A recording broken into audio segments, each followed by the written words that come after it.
I have two clarifications from you, Sadhguru. First thing is, India from time immemorial has been producing lot of philosophers, social reformers like you. Really? Then how can I evaluate you that you don't belong to Ram Rahim category? That's first question.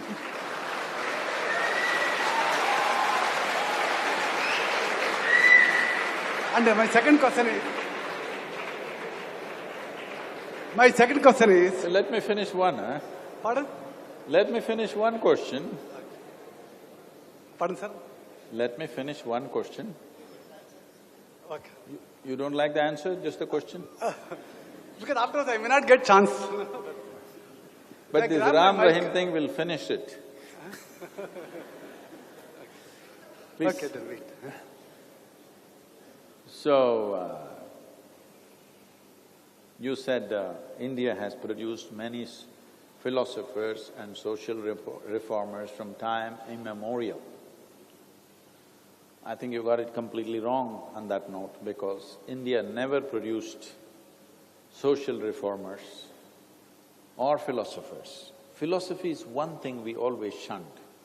This is a land that always focused on nurturing human consciousness.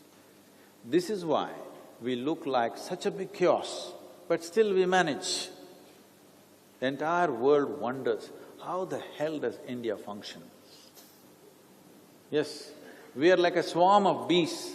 We are going all over the place, but still going in one direction.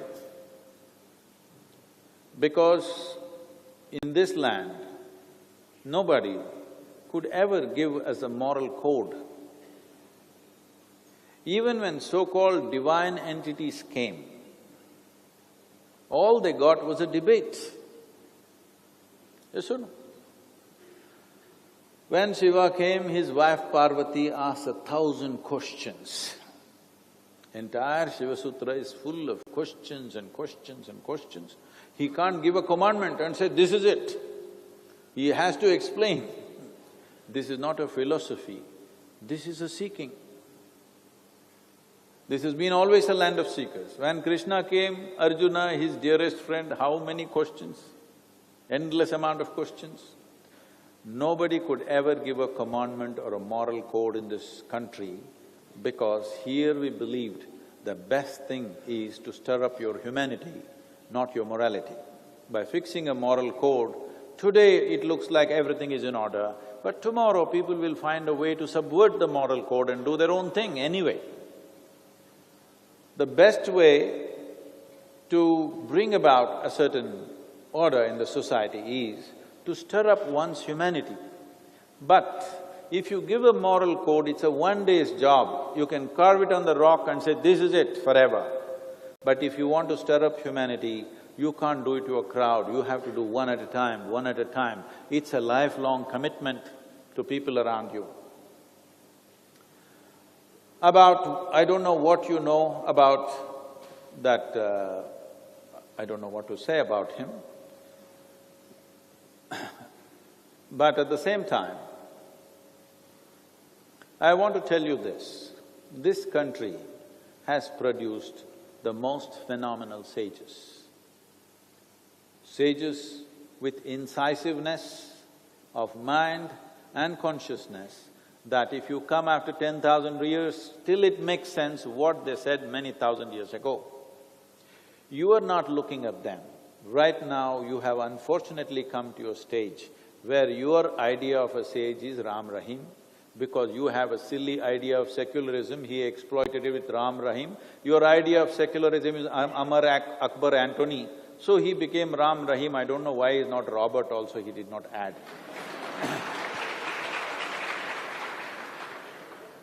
So, see, this is what I said. Today, because a court has convicted him, everybody is standing up and saying, this is the most evil man. The first day I saw him on a news channel, the obscenity of the aesthetics itself, I said, why is even a national news channel showing this kind of thing? Obviously, if you pay money, this whatever God business, what is the movie on? He made one movie, no? No, he made a movie, right? Ram Rahim made a movie. What is that? Messenger of God. Ah. When he made this movie, then only you should have known the moment you saw the man. Now because the court has convicted, all of you are doing this. I said it the first day, this is a joke being played upon our society. You must stand up and say something. But no, all the news channels, all the intellectuals, everybody clapped their hand because they like the garish nature of what he's doing. But today, because the court is convicted, they are saying this must go because, first of all, this is the thing. When the court was to give a judgment, their people went about creating arson around the court. Why are they doing this? Because they believe, and many times unfortunately it's worked this way, that they can force the hand of law with violence or some force on the street. That's the reason why they're doing it. Similarly, many news channels are also believing by creating a certain force of opinion, they can force the hand of law. This must stop. If we want to become a law-abiding nation, our opinion should not be bigger than the law. Law should be the ultimate thing. So here, one thing is law, which is between you and me, because law is about how all of us can function together in the society. But another thing is how I am within myself. How I am within myself must happen by evoking my humanity, not by fixing morality on me. But if you want to evoke humanity, we need many people who are dedicated to that. I think it was very beautifully put when Adi Shankara spoke about it. He said, every one of you have tasted a mango, but all of you have not planted a mango tree.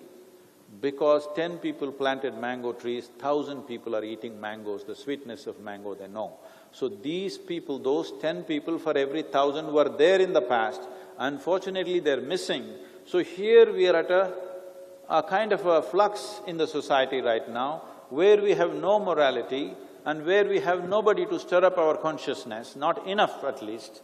So you're facing the kind of dilemma you're facing, all kinds of people are cropping up and filling that space. Just because you found one Ram Rahim, don't try to paint the entire clan black, because they don't belong to the same clan. You must understand, every sage, every seer, every yogi who came, he came absolutely as an individual. Maybe he was spawned by a certain tradition, but when he stood up on his own dint, on his own clarity of perception. Those scholars who quote scriptures and other things are different, but every yogi, every mystic, every sage and seer who came always stood on their own clarity, and people who saw the clarity went to them, those who did not go to them. How Ram Rahim things become popular, it is like a cinema thing, okay? It's like somebody becomes a star simply because of some commercial movie or whatever they do, and the same thing is unfortunately happening in this sphere of life also, because people are so starved out, there is no sense anywhere. They're trying to make sense out of something because we don't have a moral code, because we don't have one book to follow. And it's a great thing we don't have one book to follow or fight for. But at the same time, there is a big chasm in the country. There is no morality and there is no consciousness. If consciousness had to be stirred up, there is a lot of work to do. If moral code has to be given, it's very easy. 10 things we can write down and say, this is it. Anyway, nobody will follow it. Outside they will pretend, within themselves they do what they have to do. So, today, it happens unfortunately, I'm walking on the street, Indian people, Chennai people, they will say, show to their children and say, see Santa Claus. Okay? What's happened to your brains? You did not say, see Agastya Muni, you did not say, see, well, he looks like Vashishta, you did not say, he looks like this yogi or that yogi, you say Santa Claus, because the British left 70 years ago, but your brains went with them. It's time you retrieve that. So,